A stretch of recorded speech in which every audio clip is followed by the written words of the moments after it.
ছোট্ট একটা ক্যাপসিকাম গাছের নতুন ঘরে যাওয়ার গল্প।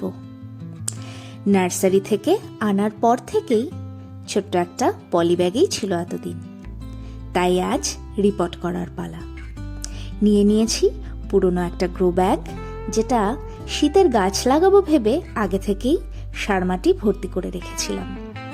গ্রো ব্যাগের মাটিটা খুঁড়ে আবার নতুন করে একটু কম্পোস্ট আর বোনডাস্ট মিক্স করে মাটির সাথে মিশিয়ে দিয়েছি। ক্যাপসিকাম একটা অ্যানুয়াল প্লান্ট, তাই একে পার্মানেন্ট টবের পরিবর্তে এর জন্য গ্রো ব্যাগই সুইটেবল। এবার সাবধানে পুরনো পলিব্যাগটা থেকে গাছটা বার করে নিই।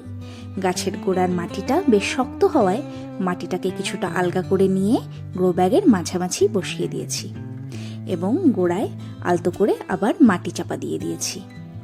না বেশি শক্ত, না বেশি ঢিলা, ঠিক যেমনটা গাছটা পছন্দ করে।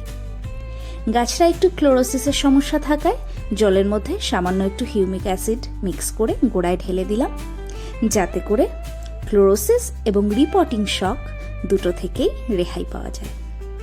এবার শুধুই অপেক্ষা, রোদ, জল আর যত্ন পেলে এই ছোট্ট গাছটাই ভরে দেবে নতুন ক্যাপসিকামে। Thank you so much for watching.